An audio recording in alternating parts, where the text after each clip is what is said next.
In this world, beings, known as ghouls, live amongst humans. The only difference is that they're more evolved, so species of humanoid creatures that feed on humans. Kaneki is a young man who befriends the beautiful Rize and is aware that she is a ghoul. After going on a date with her recently, reveals her intentions by taking a bite of Kaneki's shoulder.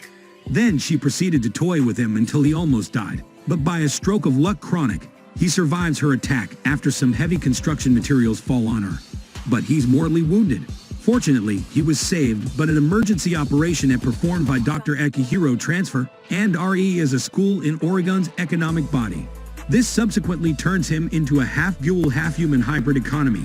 He struggled for days to come to terms with his new reality. A few days have passed since his release from the hospital, and Kaneki has reached a point where he can no longer tolerate his hunger. Caught off guard by the sweet smell Kaneki, he follows it until he discovers its source.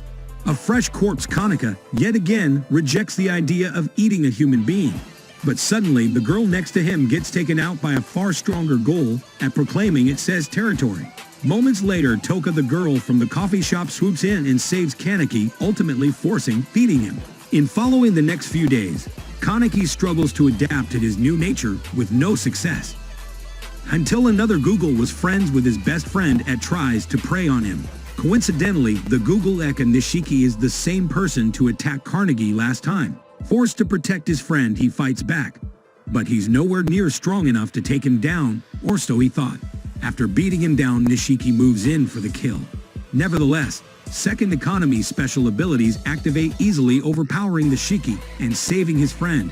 But moments later, economic hunger takes control of him in the form of Rize, who tries convincing him and his fanatic rage that it is by primal right allowed to eat his friend. But thankfully Toka's hoops, and again takes Kaneki out before he can do anything stupid.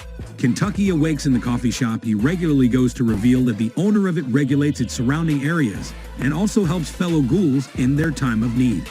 Kaneki spends the next few weeks adapting and blending into human society, and even learns how to fake eating human food, just like Nishiki did.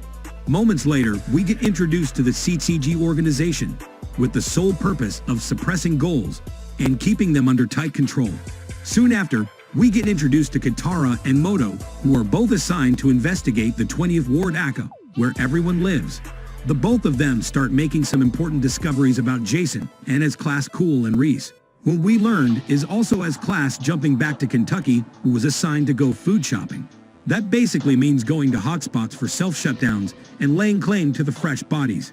After returning to the coffee shop, Toka is asked to accompany Kaneki to go to a matchmaker. Thanks to the recent activities, the CCG, after arriving at his door at the shop, we are surprised to be greeted by a very swaggy type ghoul.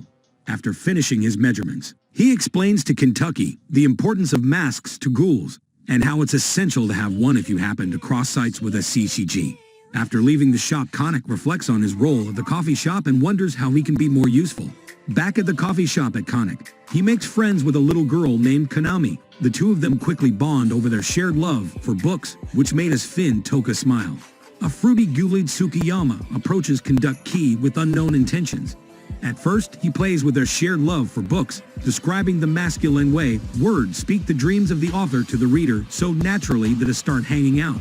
However, Tsukiyama has prepared a mortal trap, or ikonokized, to be killed and eaten based alone in a sweet set. Eventually, Kaneki finds himself in a fancy room and was given a drugged coffee. Moments later, a piston contraption activates, sending Kodachi to an arena to face a giant pool executioner. Toro was caught. He runs around dodging every single attack. The drug effects start working. He trips and falls, twisting his leg in the process, and subsequently, it gets captured by Toro, cornered, and with no way to run at Kaneki, he activates his cognate, which is basically his cool ability, taking Taro out with one punch and revealing to everyone in the room that he's one duel. Just to give you some plots here, one-eyed ghouls are the result of human and ghoul parents. 99% of the time, the mother gives birth to a corpse. But on those few rare occasions, they give birth to a healthy demi-girl who is vastly more powerful than normal ghoul. Okay, back to the story. After Tsukiyama witnesses, as he calls it, a living legend, he intervenes and takes out Toro as he wants Kaneki for himself. Some days, the past economy is still having nightmares about what happened after being relieved by his boss, who tells him that Toka is sick. He goes to check up on her, finding her attending to Inami. Moments later, his friend comes to visit her with garlicky. She misunderstands things and quickly leaves Toka with a pot full of human food. Too quickly stuffs it down, even though it will make her sick, revealing that this is the reason she got sick in first place. Jumping back to the fruity Ghoul, who has been brainstorming about the perfect way of even Kaneki. After some creepy blood sniffing, he comes to the realization. Let me get this straight, he consumes the Kaneki, while Kentucky consumes another human being. Back to Kentucky, who stumbles upon a shaky getting his ass kicked. He quickly dispatches the attacker thanks to his training, with rent-cut IQ dropped into Shiki by his girlfriend's house. Moments later, we come to know that she's human. The both of them take a walk, and she asks Kaneki for help, because Kishi's hunger is growing ever strong. He won't eat, so Kaneki agrees to helping them later, and Shik, his girlfriend, is kidnapped by Fruity Guy. Hey, remember the weird, perfect way of eating Kentucky? Yeah, he plans on using her for that. Some naturally caught Nikki and Nikki go to retrieve his girlfriend. They are nowhere near strong enough to take him down. Fortunately, Toka swoops in and helps the two of them. Flashback shows that Nikki had an older sister who got found out after she got into a relationship with a human. So Mickey vouched to never trust anyone, or so we thought. After joining university, he meets a random girl who forgot to take her change from the vending machine to spend more time together, and their bond grows as well until one day a certain somebody tore an extra large hole, initially stomach, and the wound wouldn't heal because he's malnourished. By chance, his girlfriend happened to walk into the room, discovers that he's a ghoul.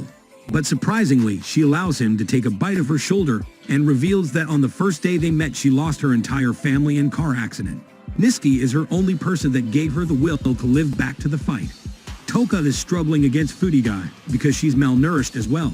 So she takes a bite of Kaneki eat to fuel her cognate. Toka takes Fruity Guy head on, easily overpowering him and slashing him to pieces. After taking him out, she moves the dispassion, Husky's girlfriend, because she's a potential hazard to them, but kind of key, and he tried to convince her otherwise, with no success until Kimmy saw her with her cognate and calls her beautiful. That made Toka run off ashamed of herself. The next day, we see that Nikki started working in the coffee shop for the sake of protecting Kimmy and Amy. He's acting out because she wants to see her dad. Some plot her dad is a Ghoul doctor, with the past was involved with Jason's organization. But as an army was born, he quit the organization until recently, when Jason showed up at his doorstep demanding he makes him a new clipping tool, the one that resistance, and that's why not me and her mama live in the coffee shop now. But unfortunately, her father was killed by the CCG. Back to Hinami. Her mom takes her out to cheer her up with. While they were out, Hinami catches her father's set and follows it, eventually ending up in front of Katara and Moto. Some more plot. Here, the CCG take the cognate off dead ghouls and make them into deployable weapons, and they call it Queen Case. That's why little Hinami was able to smell her own father. After being cornered by the CCG, Ryoko chose to sacrifice her life to give her daughter a chance to run. While Hinami was running away, he happens to see her. She tells him about the situation. They both run into the scene, arriving just in time to see Moto dealing the finishing blow to reopen. Enraged by this, Toka takes it upon herself to take revenge on behalf of Nami, taking out one of the CCG members and engaging in a fight with Kotaro. And Moto proves to be quite adept at fighting with ghouls, as he easily outsmarts or injuring her in the process and forcing her to retreat. Back at the coffee shop, the manager could find Stoker about her bold moves, reminding her that she's putting everyone here in danger. But she quickly runs away, and Kaneki follows her, reclaiming his desire to fight alongside her under one condition: to not kill anyone. On that same night, Hinami catches the scent of her mother and immediately follows her. Took us our escape, so she and Kaneki follow her, leading them to a sewer tone. Immediately after, a defining scream catch not only the attention of Toka and Kanon, but Moto and Katara. Turn out it was all a trap set by Moto, and the cause of that scream is an Ami finding her mother what's left over. After hearing the scream, Toka immediately rushes to Hinami. The two of them share a hug, but they are interrupted by Mako's arrival, who immediately attack Toka using Nami, his father and mother's cognate. It's caused Toma to go quite mad, and a brutal fight broke out. Jumping back to Kentucky, who is trying to stop Victoria from reaching Toking Nami, he tries to block his way. But each time he gets struck down, only for he to get back up and tries again until he gets badly wounded and has to resort to his cognate. So Kaneki leaps forward and takes a bite off Kotaro, which ignites his gargany, allowing him to easily overpower his opponents, and breaking his squeak is in the process. Feeling that he's starting to lose grip on his hunger Kaneki, he tells Kotaro to make a run for it. Initially, Kotaro refuses to conduct. He delivers a pretty strong attack, forcing him to retreat back to Tokyo, who's struggling to fight against Moto until she gets herself in a really tricky situation. Moto takes this opportunity to try to capture Anamini as well, but in a split second Hanami activates or cognate and rips off his arm, revealing that her cognate is a beautiful mix of her parents. Anyway, she quickly incapacitated Toka, tells her to do the finishing blow, but she can't bring herself to do that. Taking advantage of the situation, Moto tries to fight back, but it's quickly struck down by Toka. Moments later, disgusted about Moto wearing gloves, so she takes them off and reveals an engagement ring undertook, is quite shocked about the discovery, and she quickly starts to feel guilty. He's back in Kentucky and wants control as he attacks to watch the rain, but quickly regained his composure after Rain calms him down and gives him some food to quell his anger. Eventually, the whole squad meets up and goes home, leaving Detective Katara to discover his partner's lifeless body. Alan recalls his early days in the CCG when he was partnered with the experienced Moto. Meanwhile, Toka looks after Hanami. We still mourning the loss of her mother Amon, as relocated to the 11th Ward where the CCG is having trouble facing off against dangerous schools who do not fear them. Following the next few weeks, trouble still continues to grow at the 11th Ward, reaching a climax when a group of girls named Odd 3 attacked the main CCG branch of the 11th floor, leaving those survivors and effectively taking control over the entire war. Back at the coffee shop, a bunch of unnamed ghouls suddenly march in demanding to see these, claiming that they knew her and mistaking Kentucky for her boyfriend because of his sense until they hear about her sudden death, which are saddened about moments later. A blue-haired ghoul makes an entry through the glass window and greets his sister Toma, right after Jason and his again barged into the shop, claiming that they follow Tokus. Rather, Ayato Jason moves closer to speak to Ayato, but accidentally catches the scent Resign or Kaneki. So naturally he starts beating the life out of everyone in the cafe and proceeds to beat Kentucky half to death, just before everyone from his gang stops him and takes Kentucky, with the cafe manager comes back to inform the rest of the group that Jason is a part of the Algori tree, that rescue economy would be difficult. They should just forget about it, as he will take care of it tomorrow along with Nikki and Hanami objectivists, saying that Kentucky has helped out too much in the past. That's their time to pay the favor back. Shortly after, the CCG begins its preparation and starts moving units into the 11th Ward and hope for establishing control of it. Flashback shows how Jason came to be, as he was originally a normal ghoul who was captured by the CCG, got experimented on by the crazy doctor. So to escape the agony, his mind created an alter ego Aka histories and personality. Immediately after developing his alter ego, he managed to escape. Guess what? His culture in Kentucky is the exact same way he was treated in the CCG, as he's making him count back from 1,000 by 7 each time he cuts one of his fingers. The CCG forces stormed the Gear Tree hideout alongside his weird kid, who was seriously overpowered. Meanwhile, the Tegu group infiltrates the building to rescue Kaneki, but along the way, most of the group members get separated and run into some sort of trouble. Toka crosses paths with Kotaro, who is hell-bent on getting revenge as their first partner. But fortunately, 2 S-rank ghouls named the Twin Bees Intervention allowed me to get to swiftly escape. Of course, those 2 girls got annihilated by Tao-raised Swaggy Guy, and a Fruity Guy encountered yet another Astron Cool. A few minutes pass, and the CCG seems to have gained the upper hand. But then the one-eyed owl and undefeated Real when I go, and presumably the Leader of the Year review. Immediately, the head commander gives an order that only the senior members and agents were willing to die fighting the beast back to Kaneki. He was greeted yet again by the ghoul or spirit of freezing that actually ever so slightly pushes Carnegie closer to the edge, reminding him of his mom always pushed onto him her ideology of it's better to get hurt than to hurt other people. As a result of this, she worked herself to death for the sake of supporting her kid and her deadbeat sister, as more and more flowers turned red at signaling in New York transformation. Lee keeps pushing Kaneki, reminding him of every little instance he was too weak to do anything, until Jason comes back into the room and snaps Kaneki's back to reality.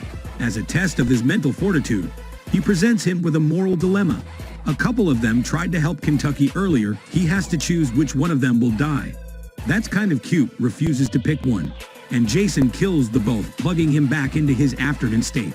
And as Rize continues to push Kentucky to the edge, he snaps, releasing all of his frustration and anger, and proclaiming that he will spare no mercy for anyone who tries to harm his loved ones ever again, even if it means killing them.